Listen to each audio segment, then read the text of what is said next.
This is the continuation of chapter 12, which is relationship of need and motivation. My partner Bailani Bayan already discussed about the definition of motivation, the perspectives of motivation, and its benefits. This time around, I will be talking the kinds of motivation, approaches to motivation, and the theories and relationship between need and motivation. First, we have kinds of motivation. We have actually two kinds of motivation, and they are named intrinsic motivation and extrinsic motivation. Intrinsic motivation is the natural tendency of an individual to seek out and conquer challenges as he pursues his personal interests and exercise his capabilities. This kind of motivation is natural, it is innate, and it pushes us to do something that we want to do without expecting anything or something in return, like incentives or rewards for what are we going to do. When we are intrinsically motivated, we do things to satisfy our personal interests and motives. For example, I am going to study hard because I want betterment for myself, and I will do that because I love myself. Another example is I am going to invest money because I want to be financially independent, or I want to travel the world because I want to experience different cultures. So it is really your personal interest that pushes you to do things and not the other way around. So why do you have to do such? It is because intrinsic motivation is driven by three major needs, and these are need for autonomy, need to feel competent, need for relatedness. Need for autonomy because you want to govern yourself and do something that you will be proud of. Need to feel competent because you want to have the ability or skill to do something successfully. And three, need for relatedness. It is because you want to connect yourself for that specific thing that you want to do. While on the other hand, extrinsic motivation is a reward-driven behavior. It's a type of operant conditioning. Operant conditioning is a form of behavior modification that uses rewards or punishments to increase or decrease the likelihood that specific behavior will recur. This is actually the opposite of intrinsic motivation, in which you are going to do such things, or you are going to do things because you are offered for some incentives, or let us say you are doing that specific thing because of some external reasons. For example, going to work to earn money, or studying hard because you want to have a high grade, or let's just say helping others because you want to be praised by your family and friends. So when you are extrinsically motivated, you do things because there is something or anything in return for what you are going to do. Next, we have approaches to motivation. There are actually 5 general approaches to motivation, and they are namely behavioral approach, humanistic approach, cognitive approach, social cognitive approach, and socio-cultural approach. First off, we have behavioral approach. In behavioral approach, the material that is studied is always behavior, the behavior of the student, because behaviorists are not interested in the mind, or it is more rarefied equivalents such as psych and soul. Inferences about the condition that maintain and reinforce human behavior can be made from the study of animal. Animal research has provided a very important foundation for the behavioral approach. So the behavioral teacher is interested in understanding the mechanisms underlying the behavior of the students. Next, we have the humanistic approach. In humanistic approach, the humanist teacher is a facilitator, not a disseminator of knowledge. Participatory and discovery methods would be favored instead of traditional didacticism. For example, learn parrot passion, everything that teachers say, as well as the child's academic needs. The humanistic teacher is concerned with a child's affective or emotional needs. Feeling and thinking are very much interlinked. Feeling positive about oneself facilitates learning. Humanistic, the self or the individual is important, not the similarities between humans as much as the individuality of humans. Cognitive approach. In cognitive approach, it refers to mental activity including thinking, remembering, learning, and using language. When we apply a cognitive approach to learning and teaching, we focus on the understanding of information and concept. If we are able to understand the connections between concepts, break down information, and rebuild with logical connection, then our range of material and understanding will increase. When we are aware of these mental actions, monitor them, and control our learning processes, and it is called metacognition. Next, we have a socio-cognitive approach. In a socio-cognitive approach, we have retention. For example, students to observe and learn. The student must have the ability to store information. Therefore, teachers must ensure that students have the capacity to store what they learn when teaching and give enough breaks when modeling. For reproduction, once the students have paid attention to the teacher or the model and further retain information, as teachers, you should make sure your students actually perform the behavior. It can be in language class or any other observation.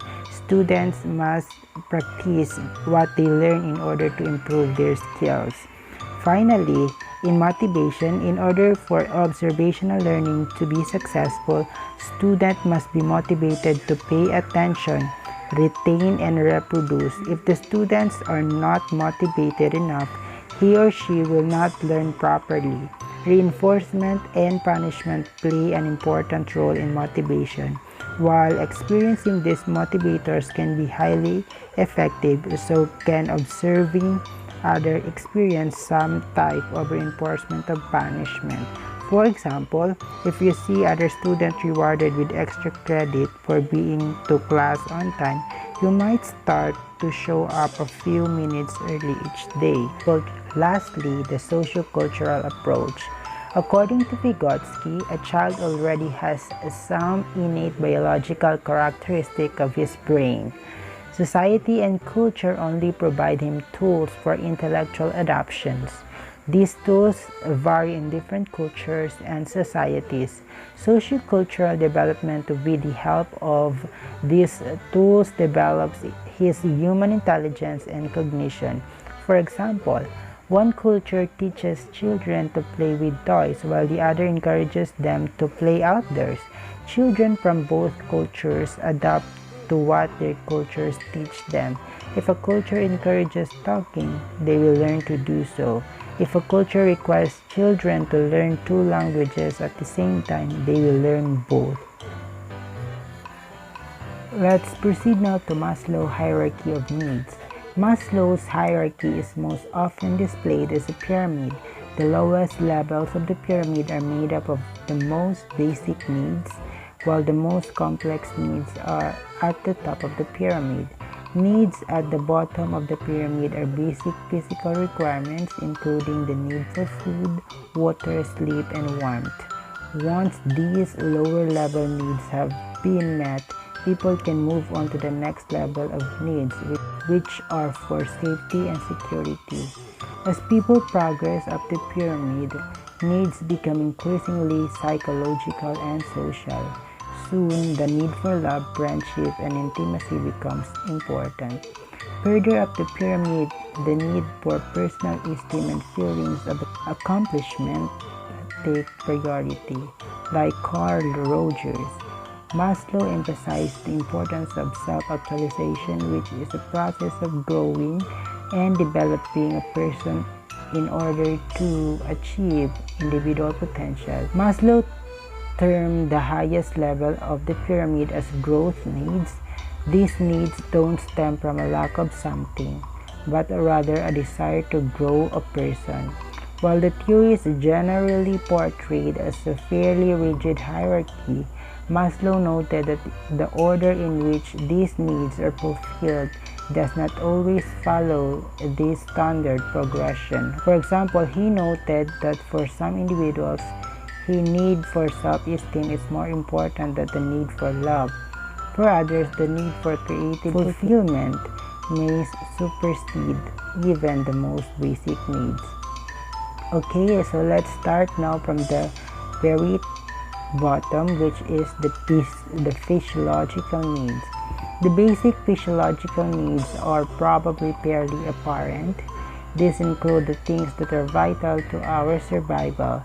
Some examples of physiological needs include food, water, breathing, and homeostasis.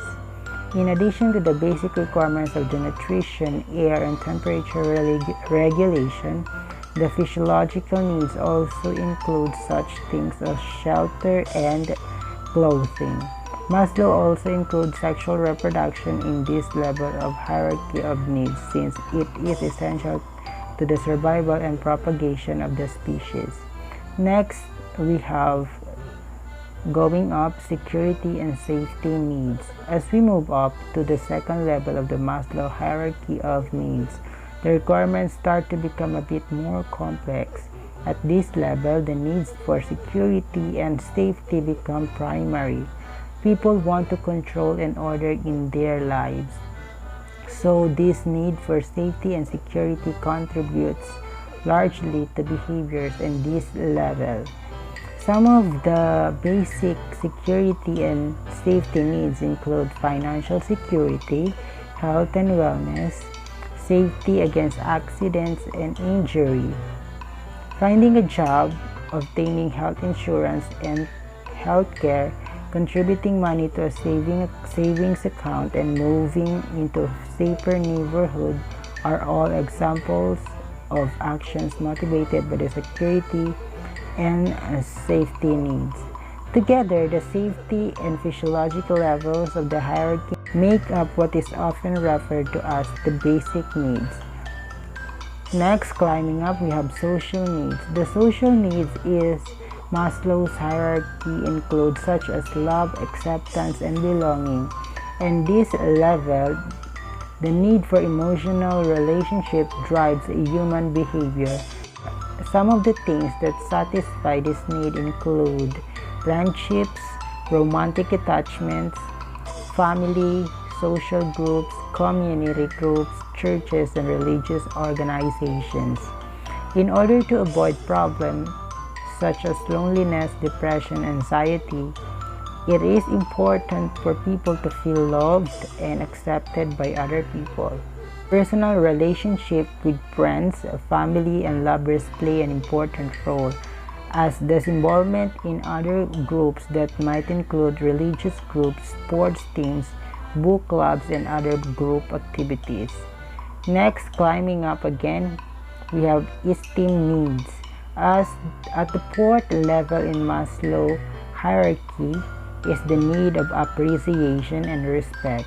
When the needs at the bottom three levels have been satisfied, the esteem needs begin to play a more prominent role in motivating behavior. At this point, it becomes increasingly important to gain the respect and appreciation of others. People have a need to accomplish things and then have their efforts recognized. In addition to the need for feelings and accomplishment and prestige, esteem needs include such things as self-esteem and personal worth. People need to sense that they are valued and by others and feel that they are making a contribution to the world. Participation in professional activities, academic accomplishment, athletic or team participation, and personal hobbies can all play a role in fulfilling the esteem needs. People who are able to satisfy their esteem needs by achieving good self-esteem and the recognition of others tend to feel confident in their abilities. Those who lack self-esteem and the respect of others can develop feelings of inferiority. Together, the esteem and social levels make up what is known as the psychological needs of the hierarchy. And lastly, climbing up is the self-actualization needs. At the very peak of Maslow's hierarchy are the self-actualization needs. What a man can be, he must be, Maslow explained, referring to the need of people have to achieve their full potential as human beings.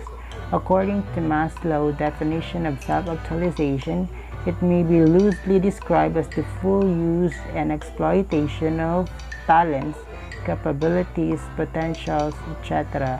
Such people seem to be fulfilling themselves and to be doing the best that they are capable of doing. They are people who have developed or are developing to the full stature of which they are capable.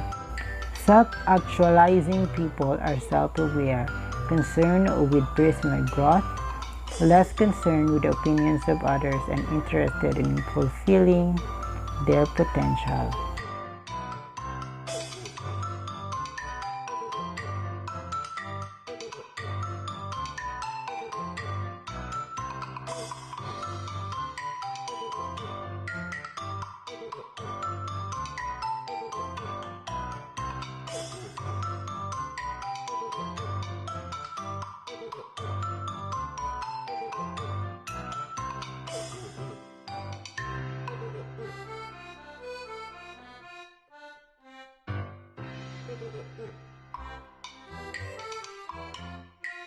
Next, we have self-determination, need for competence, autonomy, and relatedness. Self-determination theory espouses that we all need to feel competent and capable in our interactions with others, have choices and a sense of control over our lives, and to belong to a social group. It means that our need for autonomy is central to self-determination because it is the desire to have our own wishes rather than external rewards or pressures to determine our actions. People strive to have authority in their lives and be in control and in charge of their own behavior. Thus, when students in the classroom have the authority to make choices, they come to believe that their work is important even if it's not fun. Thus, they tend to internalize educational goals as their own. In contrast, controlling environment tend to improve performance only on a rhetorical task. When there is pressure to conform, students tend to look for the fastest, quickest, and easiest solution without much thought of deducing meaning and significance of the materials. So we need to have the self-determination in order to do what we are going to do.